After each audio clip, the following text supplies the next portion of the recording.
Washington, my Washington Huskies, in terms of I was pretty high on them, go to Michigan and lay a bit of an egg. They lose 24-7. Did not at all do what they need to do to get a win on the road.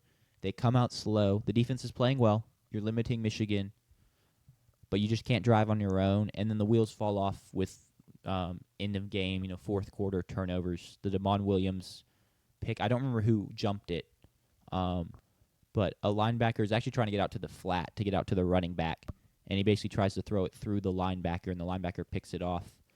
Michigan goes and scores, and then the wheels fall off from there. The defense can't hold up because it's short field, and that's what we talked about in the preview, is make Michigan drive on you, and that was working like a charm. Cole Sullivan. It was number 23, followed by number 23, Jordan Marshall, scoring the touchdown. So that was the backbreaker there, and then there was just no way to get it going. But all in all, the Huskies' offense just felt flat. They really didn't ever feel like there was much energy. Even when they did make a play, it was just kind of like, good job. Didn't really seem like there was tons of excitement. And then late game, they start having to try and press, and it just doesn't work out. Very disappointing showing from them, in my opinion. Yeah. What are your thoughts on this game, JP? So Washington had 4 first-half drives that all crossed the 50-yard line, and they scored 7 points. They kind of have a knack for doing that at this point in this season. Yeah, it's a trend. Kind of a similar story to what State did against Florida, if we're being honest. Yeah. That first half was a rough watch, honestly, on both sides. Just kind of lack of execution. Like, Michigan had the 4th and 1 that they go for, and they had a really pretty play design where they motioned the receiver around.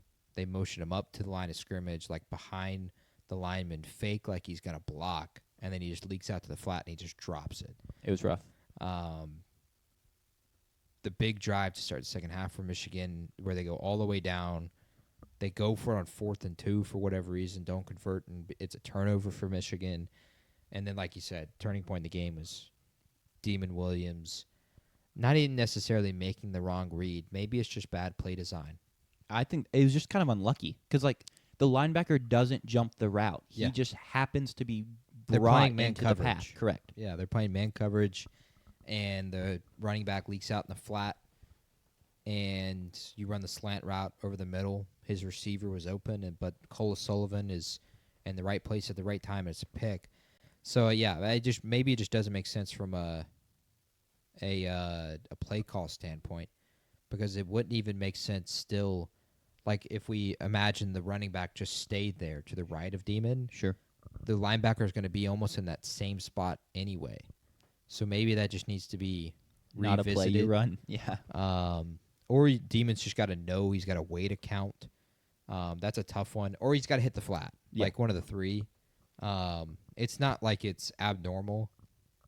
It's kind of like a stick concept that they were running, where you can have, typically you'll have on one side of the field, you'll have the slant route with the flat route behind it.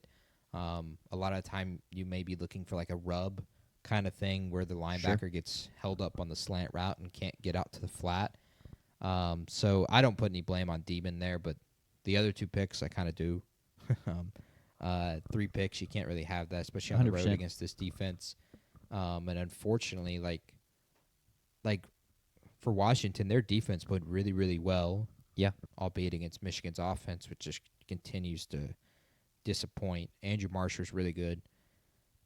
He's coming along well. His one-handed catch was sick.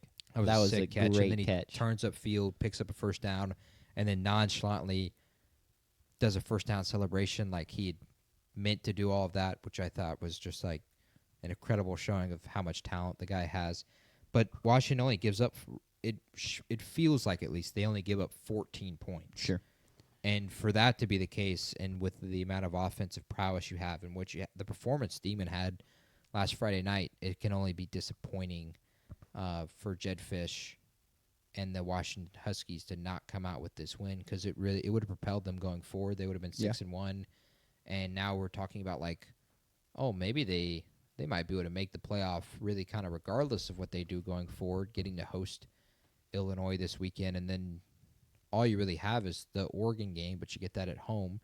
That's not out of the picture, but now there's no margin for error anymore. And the team is not inspiring, confidence in winning out or going and knocking off a big team. Agreed. Because It's just a thing now of like I still love their big three, but they just keep getting limited in bigger games. So maybe I shouldn't love them as much as I do. I mean, Jonah Coleman, which is a great Michigan D line, but he has 16 carries for 50 yards, 3.1 yards per carry. Damon Williams doesn't really get anything on the ground. And then it's just like, Damon Williams is probably not really the guy I want to have to sit back there and just,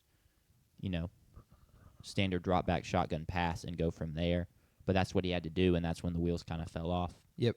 In Michigan's case, they have 3 road games remaining, and that's kind of where they've struggled. Lost at OU, lost at USC, and then the other road game was at Nebraska, and that was close. But it's 3 road games against Michigan State, your rival, next week, Northwestern, and Maryland. And if they can pull out those 3, the last one they have is Purdue at home, and now we're an Ohio State win away from being in the playoff. I need that to happen. I need them to That be in would that be spot. cinema. Yeah. And I think that just makes that matchup even more awesome if we're talking about Ohio State, maybe with their right to go to the Big Ten championship, because maybe Oregon's sitting there at 1 loss, and we could have Indiana and Oregon, and Michigan with their right to go to the playoff. It would be awesome for that game to have, again, those kind of stakes on it, because last year's didn't have the stakes, and all of a sudden Michigan put stakes on it. But I think it was either 2 or 3 years in a row where it was winner goes to the Big Ten championship into the playoff. Yeah, and that's how it should be. Yes, it's the game, so it should have those kinds of stakes on it.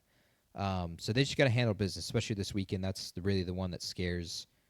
I think would scare a Michigan fan. Sure. Show me if you're here. Tell me, are you scared of Michigan playing at Michigan State this weekend on Sunday night or on Saturday night on NBC? Yeah. But it's a good win. I picked Michigan in this game because, again, it profiled as one of those games where these former Pac-12 teams just don't play well when they travel east, and especially with it being on noon. You can clearly see that Washington starts slow, and it just I had a feeling that it just did not feel right for Michigan to be 4-3. Yeah. And that just didn't feel right. I do want to give Sharon more credit because, the whole we're going to get back to the blue-collar ways. Yeah. Pretty cheesy, but that Michigan team looked more like what we've come to expect of a Michigan team, not giving Washington easy stuff and getting gashed defensively. Sure, the offense isn't pretty, but they're going to grind their way out to yards and get points when they absolutely have to, and when they're going to capitalize on opportunities to get points on short fields. If Washington makes a mistake, they're going to make the play to get the yards for the most part. So props to him for that kind of backing up the corniness. Makes it a lot less corny when that happens, though I'm still not necessarily the biggest fan of him, but credit where credit's due. Yep. Yeah, I mean, he's going to continue to be the coach, it feels like, going forward, unless they were to lose one of these games and then maybe get blown out by Ohio State. But I think that really have to fall apart down the stretch for him to get fired. I don't agree. think that's even a discussion right now. They just need to attack this offseason in terms of putting stuff around Bryce Underwood, because he's too talented to not succeed. Prioritize his development as well, because Agreed. he clearly needs to make strides as much as he flashes in what he shows currently. It's not like he's Trevor Lawrence, I guess. Sure. Walking in and into college. Caleb Williams. Yeah, Caleb Williams, something like that, which is totally fine. There's nothing wrong with that. That's kind of how it should be and what you expect. Yeah.